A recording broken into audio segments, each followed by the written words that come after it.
ஒரு satellite service வழியா வந்து இணைய சேவை கொடுக்கிறது. இன்டர்நெட் வந்து சேட்டலைட் மூலமா கொடுக்கிறது. ஸோ அப்படின்னும்போது என்ன ஆகும்னா, இப்போ நார்மலாக ஃபிசிக்கலாக வந்து ஒயர்லையோ இல்லை வந்து அங்கங்கே நெட்வொர்க்கு அதாவது டவர் எல்லாம் வந்து ஃபிக்ஸ் பண்ண வேண்டிய அவசியம் இல்லாமல் டைரெக்டாக சேட்டலைட் வழியாகவே வந்து இன்டர்நெட் சேவை வந்து கொடுக்க முடியும். ஒரு பூகம்பம், ஒரு இந்த மாதிரி வந்து நிறைய வந்து தண்ணி வந்து வெள்ளப்பெருக்கு ஏற்படுறது, அந்த மாதிரி டைமில் வந்து சார் இப்போ நம்ம வந்து 5G இன்னும் 6G அப்படின்ற ஒரு இதில் வந்து போயிட்டுருக்கோம். ஸோ 3G அப்படின்றது வந்து அப்கிரேட் பண்ணுவாங்களா இல்லை 3G தான் அது மூலமாக கிடைக்குமா இல்லை அது எப்படி? இப்போதைக்கு இன்டர்நெட்டே இல்லாத ஒரு சுச்சுவேஷனில் சில வெளி இடத்துலலாம் கப்பலில் பயணிக்கும் போது இன்டர்நெட்டே சுத்தமாக இல்லாத ஒரு நிலைமையில் இப்போதைக்கு இந்தியாவில் ஏன் வரல அப்படின்னு சொல்லி கேட்டேன்னா, ஆக்சுவலாக இந்தியாவுக்கு மேலேயும் சேட்டலைட் வந்து இருக்குது. ஒரு காட்டு பகுதியில் வந்து ஒரு ஜிபிஎஸ் கனெக்ஷன் தெரியாமல் கூகுள் வழியாக வந்து நடுக்காட்டில் போய் மாட்டிக்கிறாங்க. ஸோ அவங்கெல்லாம் வந்து சென்னை வானொலி நிலையெல்லாம் ஆரம்பிக்கும் போது அதெல்லாம் ஆரம்பிக்காதீங்க, அதெல்லாம் வந்து நிறைய பிரச்சனை கொண்டு வரும் அப்படின்னு சொல்லி சொன்னாங்க.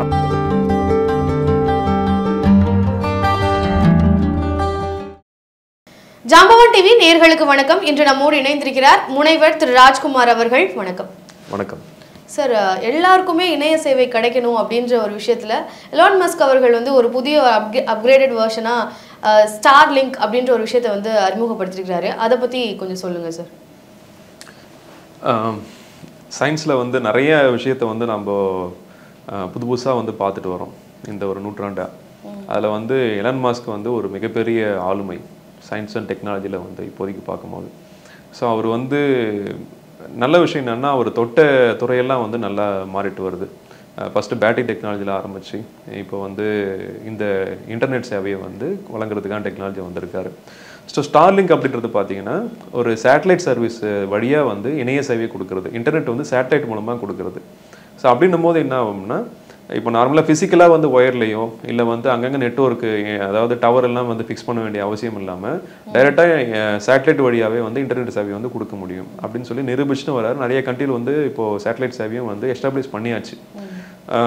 அதனால் என்னன்னா, ஒரு மிகப்பெரிய ஒரு புரட்சி வந்து இதனால் உருவாகும். ஏன்னா சேட்டலைட் மூலமாக வந்து அவங்க நெட்வொர்க் கொடுக்கறதுனால எந்த விதமான கண்ட்ரிலையும், அதாவது உலகத்தில் எந்த மூளைக்கு போனாலையுமே வந்து அவங்க வந்து அந்த இன்டர்நெட் சேவை வந்து அனுபவிக்க முடியும்.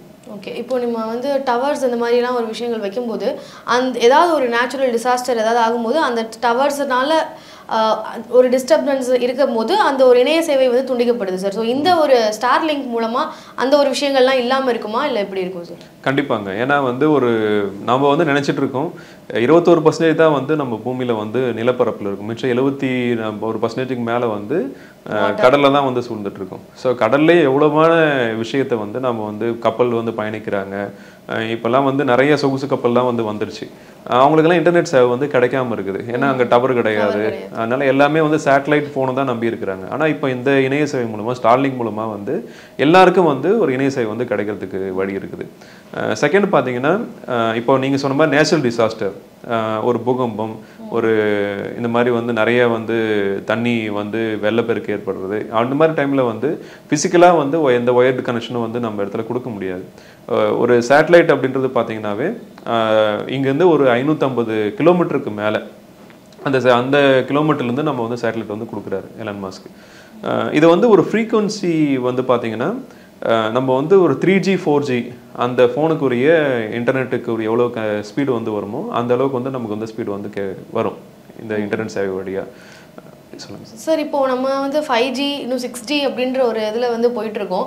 ஸோ 3G அப்படின்றது வந்து அப்கிரேட் பண்ணுவாங்களா இல்லை 3G தான் அது மூலமாக கிடைக்குமா இல்லை அது எப்படி?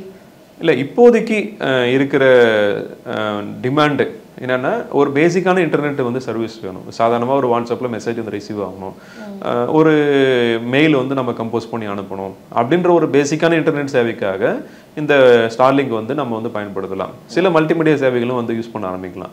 இப்போதைக்கு இன்டர்நெட்டே இல்லாத ஒரு சுச்சுவேஷனில் சில வெளி இடத்துலலாம் கப்பலில் பயணிக்கும் போது இன்டர்நெட்டே சுத்தமாக இல்லாத ஒரு நிலைமையில் கண்டிப்பாக இன்டர்நெட் வந்துக்கிறது ஒரு பெரிய வரப்பிரசாதம் தான். Okay sir. பல நாடுகளில் இதை வந்து அமல்படுத்தியிருக்காங்க அப்படின்னு சொல்கிறீங்க. ஸோ இந்தியாவில் இன்னும் வராததுக்கான காரணம் என்ன, எப்போ வரும்?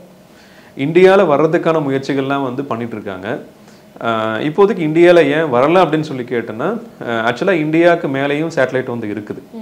இன்னமும் வந்து இந்தியாவுடைய மேலே ஆர்பிட்ரேல வந்து எலன் மாஸ்குடைய ஸ்டார்லிங்க் சேட்டலைட்ஸ் வந்து, ஸ்டார்லிங்க் அப்படின்னு எதுக்கு பேர் வச்சாங்க அப்படின்னா, இது வந்து ஒரு பேரலாக வந்து நிறைய சேட்டலைட்ஸ் வந்து இணைஞ்சி வந்து இருக்கும். கிட்டத்தட்ட வந்து ஒரு டைமில் வந்து பார்த்தீங்கன்னா ஒரு 20-30 சேட்டலைட் வந்து இணைஞ்சி வந்து நம்ம இங்கிருந்தே கண்ணிலே கூட பார்க்கலாம். சில டைம் வந்து ரொம்ப தூசு மண்டலம்லாம் எதுவும் இல்லாதமா விசிபிளாகவே இருக்கும். இங்கேருந்து கண்ணில் பார்க்குற அளவுக்கு வந்து சேட்டலைட் வந்து இருக்குது. 550 கிலோமீட்டர்ன்றது வந்து ஒரு இங்கே அந்த சேட்டலைட்டுக்கு அந்த ஒரு ட்ரெயின் மாதிரி வந்து அது நமக்கு வந்து தெரியும் லான்ச் அப்போ. அதை நம்ம வந்து கண்ணில் பார்க்கலாம். இந்தியாவில் இன்னும் வராதுக்கான காரணம்னு சொல்லி பார்த்தீங்கன்னா, இந்தியன் கவர்மெண்ட் வந்து இன்னும் சில ரெகுலாரிட்டியில் வந்து இன்னும் அவங்களுடைய இதில் இன்னும் ஃபிக்ஸ் ஆகலை. 2-3 டிஸ்கஷன் வந்து போயிருக்குதுங்க. இப்போதைக்கு வந்து வர்றதுக்கான சாத்தியக்கூறுகள் எல்லாமே வந்து வந்தாச்சு. ஏன்னா இன்டர்நெட் வந்து ரொம்ப முக்கியமான தேவை. ஒரு மலை பிரதேசத்துலேயும் சரி, முக்கியமாக இந்த ட்ராவலில் இப்போ ஒரு நிறைய இதில் பார்க்குறோம் நம்ம. ஒரு காட்டு பகுதியில் வந்து ஒரு ஜிபிஎஸ் கனெக்ஷன் தெரியாமல் கூகுள் வழியாக வந்து நடுக்காட்டில் போய் மாட்டிக்கிறாங்க. ஸோ அவங்கெல்லாம் வந்து ஜிபிஎஸ் கனெக்ஷனால் போய் அவங்க மாட்டிக்கல. ஆக்சுவலாக என்னென்னா அவங்களுக்கு வந்து இன்டர்நெட்டே கிடைக்கல. இன்டர்நெட்டே இல்லாத ஒரு சுச்சுவேஷனில் போய் மாட்டிக்கிறாங்க. அவங்களுக்கு எந்த பக்கம் போகணும்னு சொல்லி தெரியல. ஸோ அந்த மாதிரி சுச்சுவேஷன்லாம் வந்து யாரும் மிஸ் ஆகாமல் இருக்கிறதுக்கு இதெல்லாம் ரொம்ப பெரிய துணையாக இருக்கும். அதே சமயத்தில் வந்து வேறு கண்டென்ட் பார்த்திங்கன்னா அமேசான் காடு அதெல்லாம் இருக்குது. அதெல்லாம் வந்து ஒரு அடர்ந்த வந்து டெத் ஃபாரஸ்ட்னு சொல்லுவாங்க. டெத் ஃபாரஸ்ட்னு சொல்லுவாங்க. அதாவது என்னென்னு சொல்லணும்னா அது வந்து காடுகள். அங்கெல்லாம் வந்து இந்த இன்டர்நெட்லாம் வந்து வரதுக்கான வாய்ப்பு இருக்குது. அப்படின்னும் போது நிறைய புது புது உயிரினங்களும் நமக்கு வந்து தெரிய ஆரம்பிக்கும். ஓகே சார், இப்போ இந்த ஒரு இன்டர்நெட் சேவைக்காக விண்வெளியில் வந்து இந்த மாதிரி சேட்டலைட்ஸ் வந்து லான்ச் பண்ணியிருக்காங்க. எலான் மஸ்க் அவர்களோட இது வரைக்கும் ஆல்மோஸ்ட் எத்தனை சேட்டலைட்ஸ் அந்த மாதிரி லான்ச் பண்ணியிருக்காரு சார்? கிட்டத்தட்ட வந்து ஒரு 6900 சேட்டலைட் மேலே லான்ச் பண்ணியிருக்காங்க.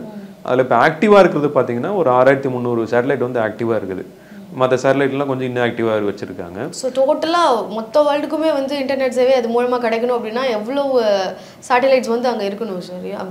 அப்படின்னு பார்த்தீங்கன்னா வந்து நீங்கள் ஒரு நல்ல ஸ்பீடு ப்ளஸ் வந்து கம்ப்ளீட்டாக வந்து வரணும் அப்படின்னா அதில் நிறைய ப்ராக்டிக்கலான சில இஷ்யூவும் இருக்குது. இப்போ மற்ற சேட்டலைட்லாம் அவங்க வந்து இது லோ ஆர்பிட்டரி சேட்டலைட் தான். இது ரொம்ப பெருசாக ஆர்பிட்டரி கிடையாது, ரொம்ப ஹைட்டில் கிடையாது, விண்வெளி அப்படிலாம் கிடையாது, லோ ஆர்பிட்டரி சேட்டலைட் தான். பட் அப்படின்னும் போது வந்து மற்ற சேட்டலைட்லாம் லான்ச் பண்ணும்போது அது கொஞ்சம் டிஸ்டர்பன்ஸாக இருக்கும். அப்படின்னும் போது வந்து நிறைய ப்ராக்டிக்கல் இஷ்யூஸ் எல்லாம் இருக்குது. ரொம்ப நம்பர் ஆஃப் ஏன்னா இது விண்வெளி குப்பையெல்லாம் போகிறதுக்கான வாய்ப்பு இருக்குது. அது வந்து சேட்டலைட் இன்ஆக்டிவாக போச்சு அப்படின்னா. அதனால் வந்து இப்போதைக்கு பேசிக்காக அதாவது என்ன அவங்களுக்கு இன்டர்நெட் வேணும் அப்படின்னா ஒரு அளவுக்கு ஸ்பீடு வேணும்னா அதை வந்து யூஸ் பண்ணிக்கலாம். இப்போது இந்தியா போன்ற ஒரு மிகப்பெரிய யூசர் பேஸ் இருக்கிற கண்ட்ரியை பொறுத்த வரையும் ஏன்னா இது வந்து சேட்டலைட் வந்து நம்ம மொபைல் ஃபோன் மூலமாக நம்ம டைரெக்டாக அக்சஸ் பண்ண முடியாது. நம்ம வீட்டில் இப்போ டிடிஎச் கனெக்ஷன் இருக்குல்ல, டிடிஎச் கனெக்ஷன் மூலமாக நம்ம மேலே வந்து ஒரு ரிசீவர் வந்து வைக்கிறோம் வீட்டுக்கு மேலே. ஸோ அந்த ரிசீவர் வழியாக வந்து மோடம் வந்து வைக்கிறோம். அந்த மோடம் வழியாக வந்து ஒய்ஃபை இருக்கும். அந்த ஒய்ஃபை வழியாக தான் நம்ம அந்த இன்டர்நெட் வந்து யூஸ் பண்ண முடியும். அப்படின்னும் போது இது வந்து இன்டோருக்கு தான் வந்து யூஸ் பண்ண முடியும் இந்த சேட்டலைட் கனெக்ஷன். நம்ம வீட்டில் இல்லைனா வந்து அவுட்டோரும் யூஸ் பண்ணலாம். ஆனால் வந்து அந்த ரிசீவரை வந்து வைக்கணும். இதில் ஒரு பெரிய ட்ராபேக் அப்படின்னா அந்த ரிசீவர் வந்து அதுவும் தயாரிக்கிற கம்பெனி வந்து எலன் மாஸ்க் தான் வந்து வச்சுருக்காரு. ஸோ இது எல்லாமே வந்து ஸ்பேஸ் எக்ஸ் அப்படின்ற கம்பெனி தான் வந்து இது தயாரிக்கிறாங்க. ஸ்பேஸ் எக்ஸ் அப்படின்ற கம்பெனி வழியாக தான் வந்து இந்த ரிசீவரும் வருது. அதே சமயத்தில் சேட்டலைட்டும் வந்து அந்த ஸ்டார்லிங்க் அண்ட் சேட்டலைட் லான்ச் பண்ணியிருக்காங்க. ஸோ இதனால் வந்து என்னென்னா நிறைய யூசர்ஸ் வந்து இப்போதைக்கு வந்து ஆட் பண்ண முடியாது. ஏன்னா ஹார்ட்வேரும் இது டிபெண்டபுளாக இருக்குது. ஸோ ஹார்ட்வேரு காசு கொடுத்து வாங்கி தான் வந்து இதை நம்ம வந்து இந்த சேவை வந்து தொடர முடியும். ஸோ நீங்களே இது வந்து ஒரு விண்வெளி குப்பை அப்படின்ற மாதிரி தான் நீங்கள் வந்து அட்ரஸ் பண்ணுறீங்க. அந்த வகையில் பார்க்கும்போது ஆல்ரெடி இங்கே பொல்யூஷன் அப்படின்றத பெருசாக பேசப்பட்டு இருக்கு. ஸோ அங்கேயும் வந்து பொல்யூஷன் ஆகிறதுக்கான சான்சஸ் இருக்கும் இல்லையா? இல்லை, பொல்யூஷன் சொல்ல முடியாது. விண்வெளி குப்பைன்றது ஒரு மின் குப்பை, அவ்வளோதான். அதனால பொல்யூஷன் வந்து ஆகாது. ஏன்னா அது வந்து ஒரு எரிபொருளோ அந்த மாதிரி எதுவும் கிடையாது. ஸோ அதுக்கான சான்சஸ் கிடையாது. ஆனால் அதே சமயத்தில் வந்து ஒரு நார்மலாக வந்து வளிமண்டலத்தில் நடக்க வேண்டிய நார்மலான நிகழ்வுகள், இயற்கையாக நடக்க வேண்டிய நிகழ்வுகள், மழை பெய்யுறது, அதெல்லாம் வந்து சில இந்த மாதிரி வந்து பிரச்சனைகள்லாம் வந்து தடைப்படும். ஏன்னா இது வந்து லேசர் பீம் வந்து இதில் யூஸ் பண்ணுறாங்க. ஸோ அந்த லேசர் பீம் ஒளிக்கற்றைகள்லாம் வந்து நம்மளையும் ஊடுருவோம் சேட்டலைட் மூலமாக. ஸோ அதனால் வந்து நமக்கு அந்த இயற்கைக்கு மாறான நிகழ்ச்சியெல்லாம் நிறையா நமக்கு நடக்கும். அப்படி எந்த மாதிரி ஏதாவது விளைவுகள் அதனால் இருக்குமா சார்? இப்போதைக்கு எதுவுமே அறுதிட்டு சொல்ல முடியாது. ஏன்னா ஒன்ஸ் வந்து நம்ம நார்மலாக வந்து ஒரு ரேடியோ ஸ்டேஷன் சென்னை வானொலி நிலையெல்லாம் ஆரம்பிக்கும் போது அதெல்லாம் ஆரம்பிக்காதீங்க, அதெல்லாம் வந்து நிறைய பிரச்சனை கொண்டு வரும் அப்படின்னு சொல்லி சொன்னாங்க. ஆனால் மனுஷன் அப்படின்றது வந்து ரொம்ப அடாப்டபிலிட்டி நிறைய நம்ம வந்து அடாப்ட் பண்ணிக்கும். இப்போ இருக்கிற காலகட்டத்தில் பார்த்தீங்கன்னா நம்மளை சுற்றி கிட்டத்தட்ட ஒரு 20-30 சிக்னல் வந்து நம்மளை சுற்றி போயிட்டுருக்கு. அது ப்ளூடூத் சிக்னலும் வைஃபை சிக்னலு நான் கிட்டத்தட்ட 20 செல்ஃபோன் டவர்ஸ்லாம் நம்ம மூலையை நோக்கி இந்த பக்கம் அந்த பக்கம் போயிட்டு தான் இருக்குது. மின்காந்த அலைகள்னு சொல்லி சொல்லுவோம். இதெல்லாமே நம்மளை சுற்றி நடந்துட்டு தான் இருக்குது. ஆனால் இதையும் மீறி நம்ம வந்து நம்ம விஷயத்தை வந்து ஃபோக்கஸ் பண்ண முடியுது அப்படின்னா மனுஷனுடைய அடாப்டபிலிட்டி தான். ஸோ அதுக்கும் நம்ம அடாப்ட் ஆகிக்கும். ஒன்ஸ் வந்து நம்ம 5G சிக்னல் வரும்போது வந்து குருவிகள்லாம் இறந்துடும் அப்படின்றது நிறைய ரூமர்லாம் போச்சு. ஆனால் இப்போ எல்லாமே அதெல்லாம் இல்லை. ஏன்னா இப்பயும் 5G எல்லா இடத்துலையுமே இருக்குது. மின்காந்த கதிர்வீச்சுகள் எல்லாமே இருக்க தான் செய்யுது. கதிர்வீச்சு இல்லாமல்லாம் இல்லை. ஆனால் ஓரளவுக்கு நம்மளால் வந்து தாங்கக்கூடிய கெப்பாசிட்டி வந்து நமக்கு வளர்ந்து வந்திருக்கு. ஓகே சார், இப்போ ஒரு சேட்டலைட் வந்து நம்ம லான்ச் பண்ணுறோம் அப்படின்னா அதோடைய லைஃப் ஸ்பேன் அது எவ்வளோ நாள் அங்கே இருக்கும் அப்படின்ற மாதிரி பார்க்கும்போது அதை பற்றி கொஞ்சம் சொல்லுங்கள் சார். சேட்டலைட் அப்படின்றது வந்து 2 விஷயம் இருக்குது. ஒன்று வந்து அதிலேயே கொஞ்சம் எரி ஊட்டக்கூடிய சில கொள்கலன்லாம் வச்சுருப்பாங்க. ஸோ அது மூலமாக வந்து அது வந்து மூவபுளாக இருக்கும். இப்போ ஃபார் எக்ஸாம்பிள் இங்கேருந்து வந்து நம்ம ஒரு சூரியனை நோக்கி வந்து ஒரு சேட்டலைட் வந்து அமைச்சோம் ஆதித்யான்னு சொல்லி. ஸோ அந்த சேட்டலைட்லாம் வந்து பார்த்தீங்கன்னா அது வந்து ஒரு ஆர்பிட்ரேட்டரில் போனாலையுமே அது வந்து நம்மளை தாண்டி வந்து ரொம்ப தூரம் ட்ராவல் பண்ணும். ஸோ அதனால் வந்து ராக்கெட்டோடு சேர்ந்து அந்த சேட்டலைட் இருக்கும். அப்படின்னால ரொம்ப தூரம் அது ட்ராவல் பண்ணுறதுனால அதில் வந்து ஒரு எரியூட்டக்கூடிய ஒரு விஷயம் இருக்கும். அது வந்து ஒரு கேஸ் மூலமாகவோ இது மூலமாக நகர்ந்து போயிட்டுருக்கும். ஸோ அதுக்கு தான் வந்து ஒரு லைஃப் டைம்னு சொல்லி ஒரு வந்து விஷயத்தை வந்து ஃபிக்ஸ் பண்ண முடியும். இவ்வளோ எரிபொருள் இருக்குது, இவ்வளோ தூரம் போக முடியும், அது அவ்வளோதான், அதுக்கு மேலே போனால் நம்ம கிட்டேருந்து கண்ட்ரோல் போயிடும் அப்படின்னு சொல்லி நம்ம பண்ண முடியும். ஆனால் நிறைய சேட்டலைட் வந்து இருக்கிறதுல வந்து எரிபொருள் கிடையாது. நார்மலாக வந்து இப்போ சூரிய ஒளி மூலமாக மின்சாரத்தை எடுத்து நமக்கு வந்து சிக்னல் வந்து கொடுத்துட்ருக்கு. பேஸ் ஸ்டேஷன் வழியாக நம்ம கனெக்ட் பண்ணி நம்ம சிக்னல் வந்து பார்த்துட்ருக்கோம். ஆனால் ஒரு குறிப்பிட்ட லெவலுக்கு மேலே போன அப்புறமா அந்த எரிபொருள் இருக்கிற இப்போ கொள்கலன் பேட்டரியும் வந்து சில டைம் வந்து டீஆக்டிவேட் ஆகிடும். எல்லாத்துக்குமே ஒரு லைஃப் ஸ்பேன் இருக்க தான் செய்யும். அந்த பேட்டரி கொள்கலனில் இருக்கிற இந்த பவர் எல்லாம் கம்மியாயிடுச்சு அப்படின்னா கண்டிப்பாக நமக்கு சிக்னல் வந்து ரிசீவ் ஆகாது. அப்போதைக்கு அது விண்வெளி குப்பியாக மாறிடும்.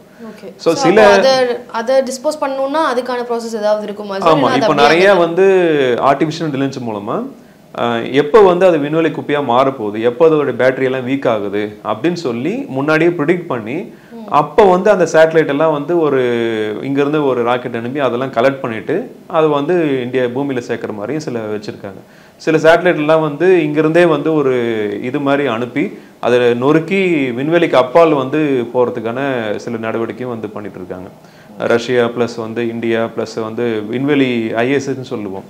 அதாவது மொத்த கூட்டமைப்பும் சேர்ந்து இந்த மாதிரி சேட்டலைட் எல்லாம் அன்யூஸ்டு சேட்டலைட்லாம் என்ன பண்ணலாம் அப்படின்னு சொல்லி சில இதெல்லாம் பிளான் பண்ணிட்டு இருக்காங்க. ஸோ ஒரு வழி வந்து அதோடைய இங்கே எடுத்துகிட்டு வந்துடுறது திரும்பவும். ஆனால் சில இதெல்லாம் டன் கணக்கில் இருக்கும், அதெல்லாம் எடுத்துகிட்டு வர்றது கஷ்டம். அதை வந்து விண்வெளிக்கு நம்மளுடைய சுற்றுவட்டத்துக்கு வந்து தள்ளி வந்து அதை வந்து நம்ம வந்து அமைச்சிட்டோம் அப்படின்னா நம்மளால நம்மளுடைய சுற்றுப்பாதைக்கு எந்த பிரச்சனையும் வராதுங்க. சரி, இப்போ டெலிகாம் சர்வீசஸ் அப்படின்னு பார்க்கும்போது ப்ரைவேட் செக்டர்ஸ்லேயே நிறைய கம்பெனிஸ் வந்து அதுக்கு காம்படிட்டிவாக இருந்துட்டு இருக்காங்க. ஸோ இப்போ ஸ்டார்லிங்க் அப்படின்னு பார்க்கும்போது இப்போ தான் லான்ச் பண்ணியிருக்காங்க. பட் ஸ்டில் அதுக்கான காம்படிட்டர்ஸ்லாம் வரணும் அப்படின்னா அதுக்கு இன்னும் எவ்வளோ ஸ்பேன் ஆகும், எந்த மாதிரி இருக்கும் சார்? நான் ஆல்ரெடி சொன்ன மாதிரி வந்து ஒரு ஸ்டார்லிங்க் அப்படின்றது நம்ம மொபைல் ஃபோன் மூலமாக அக்சஸ் பண்ண முடியாது டேரெக்டாக. ஸோ அதுக்கு வந்து ஒரு டிடிஹெச் மாதிரி ஒரு மேலே வந்து ஒரு சின்ன இது வேணும், கனெக்ஷன் வேணும், ரிசீவர் எண்டு வேணும். அது வந்து ஒரு அனலாக் சிக்னலாக இருக்கும். அந்த டிஜிட்டலாக கன்வெர்ட் பண்ணுறதுக்கு ஒரு மோடம் மாதிரி ஒரு அமைப்பு வேணும். இது எல்லாமே சேர்ந்து தான் வந்து அந்த எலன் மாஸ்க் உடைய ஸ்பேஸ் எக்ஸ் வந்து நிறுவனம் வந்து இதை பண்ணிட்டு இருக்காங்க. ஸோ இதே மாதிரி அவர் வந்து கிட்டத்தட்ட ஒரு 6-7 வருடமாக வந்து இதை பிளான் பண்ணி இந்த மாதிரி தான் வரணும்னு சொல்லி பண்ணிட்டு இருக்காங்க. இப்போ வந்து இன்னும் இப்போ ஸ்டார்ட் பண்ணாலுமே கிட்டத்தட்ட வந்து ஒரு 5 வருடங்களாவது வந்து அதுக்குரிய காம்படிஷன் வந்து வரும். ஸ்டார்லிங்க் மாதிரி சன்லிங்க் அந்த மாதிரி ஏதாவது வரதுக்கு வாய்ப்பு இருக்கும். ஆனால் இப்போ இருக்கிற அந்த சேட்டலைட் எல்லாம் இவ்வளோ நம்பர் ஆஃப் சேட்டலைட் வந்து அவங்க லான்ச் பண்ணி அது கிரிட் அமைப்பில் அதை வந்து அதை கட்டமைக்கணும். அப்படின்னா தான் அந்த சிக்னல் வந்து டென்சிட்டி வந்து நமக்கு கிடைக்கும். ஸோ கிட்டத்தட்ட 6000 சேட்டலைட் லான்ச் பண்ணுறதுன்றது ஒரு மிகப்பெரிய விஷயம். மேபி ஃபியூச்சரில் வந்து பண்ண முடியும். நம்ம ஒரு நாளைக்கே கிட்டத்தட்ட வந்து ஒரு சேட்டலைட் ஒரு ராக்கெட் மூலமாக நம்ம வந்து 100க்கு மேலே சேட்டலைட் அனுப்பியிருக்கோம் இஸ்ரோ வழியாக. ஸோ அதனாலேயும் முடியும். ஆனால் இதை ஃபோக்கஸ் பண்ணி இன்டர்நெட் தான் நமக்கு வேணும் அப்படின்னு நம்ம ஃபோக்கஸ் பண்ணி பண்ண முடியும். நிறைய டெலிமெடிசன்ஸ் எல்லாம் வந்து நம்ம இந்தியாவில் வந்து லான்ச் பண்ணிட்டு இருக்காங்க இஸ்ரோ மூலமாக. எப்படின்னா நம்ம ஒரு டாக்டர் வந்து அவங்க நேரில் பார்க்கணும் அவசியம் கிடையாது. டாக்டர் ஒரு இடத்துல இருப்பாங்க, பேஷண்ட் ஒரு இடத்துல இருப்பாங்க. வீடியோ கால் மூலமாகவோ இல்லை வந்து சென்சார்லாம் ஃபிக்ஸ் பண்ணி அவங்க வந்து டாக்டர் வந்து பேஷண்ட் வந்து ட்ரீட்மெண்ட் கொடுப்பாங்க. இது எல்லாமே வந்து இன்டர்நெட் வந்து சேட்டலைட் மூலமாக இன்டர்நெட்டால் பாசிபிள். இஸ்ரோ வந்து டெலிமெடிசனுக்காக நிறைய இன்வெஸ்ட்மெண்ட் பண்ணியிருக்காங்க. சொல்லப்போனால் வந்து நெக்ஸ்ட்டு ஒரு பெரிய விஷயம் அப்படின்னாவே டெலிமெடிசன் தான் இஸ்ரோவுடைய விஷன் எல்லாமே. ஸோ கம்ப்யூட்டர் வருவாங்க. ஈவன் நம்ம ப்ரைவேட் செக்டாரில் மட்டும் கிடையாது, நம்ம கவர்மெண்ட்லேயே கூட வந்து சேட்டலைட் லான்ச் பண்ணுறதுக்கு இன்டர்நெட் லான்ச் பண்ணுறதுக்கான வாய்ப்பு ஃபியூச்சரில் வாய்ப்பு இருக்குது. Okay sir. ஸ்டார்லிங்க் பற்றி நிறைய விஷயங்கள் எங்ககிட்ட சொன்னதுக்கு ரொம்ப நன்றி சார். நன்றி.